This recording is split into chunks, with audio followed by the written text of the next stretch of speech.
In 1984, when Tim Kilpin, former Mattel brand manager and current president of Hasbro, small world, helped to create the Horde in the now infamous pack-in booklet Power of the Evil Horde, which was only released with a cassette tape with Grizzler and Hordak. It's a whole other video.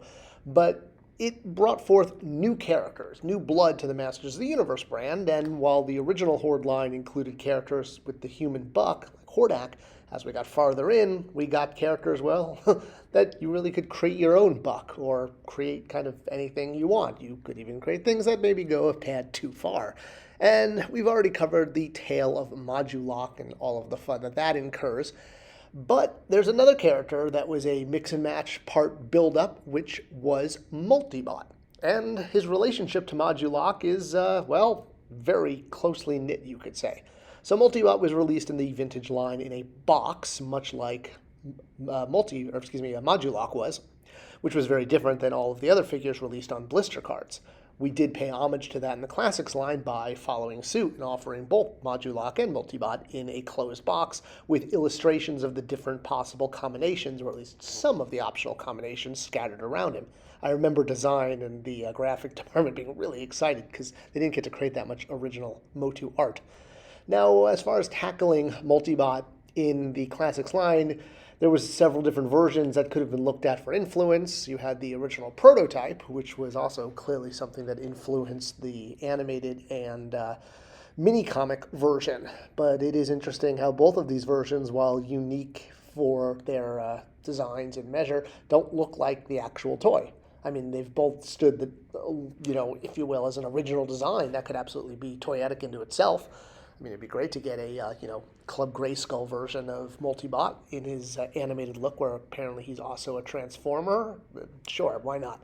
Now, while we never got a 2000X version of Multibot, that could have been really cool, too. I mean, imagine with all of the extra parts and the hyper-anime detail, and, well, a Motu fan can dream. But at least we got him in Motu Classics. And that was really quite an accomplishment because this guy was really digging deep, and he required a lot of tooling, which meant he had to use one of our precious fully tooled slots. But it was a character we knew we needed to get to, and even though it meant tooling up all of those unique parts from the original vintage figure, it was, costed into the line. It's just why it was so late in the line. Don't have that many fully tooled slots. Now, as I noted, there's a relationship between Multibot and Modulok beyond just the feature-based play, and that is Multibot is the creation of Modulok, kind of like Frankenstein's monster and Dr. Frankenstein. But they can also combine to create yet another character that's lovingly called Mega Beast.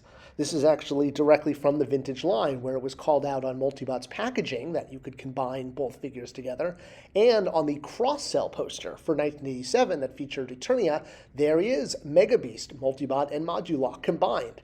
So absolutely a sort of legitimate third character that we actually talked about originally releasing both of them as the Mega Beast, as maybe a San Diego Comic-Con item, but the cost was just astronomical. So we had to scrap that and go back to offering them as unique characters. But we did know that people were going to want to combine them to create the Mega Beast. And we wanted to kind of help define or at least provide guidance for what might be an official version of the Mega Beast as opposed to all of the fan creations or even the, image on the back of the vintage card that showed I think you'd have to get like 4 or 5 different of each one to create that.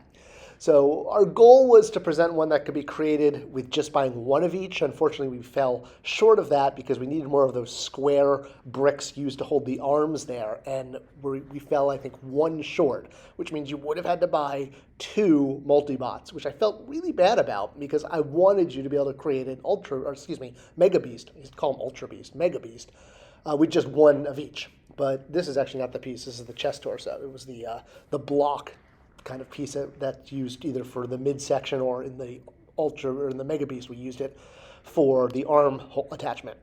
So while you could make the version from the mini comic, it did require a second Multibot. And I always felt bad about that. Axel actually called me out. He said, "You do realize this design has one extra piece in it?" And I was like, "Oh yeah, but it just looks so cool. Just go with it."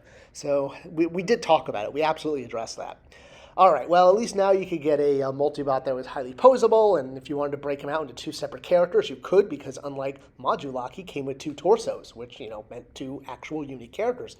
Or, for back-to-back spider fighting robot fun, Multibot's the guy for you, or it for you, right? Because robots are things. We're allowed to refer to robots as things now still, right? Well, Robot Rebellion, for what it will be, Multibot was here to stay, and I'm really proud to have gotten him into the Classics line, thanks to the support of the fans.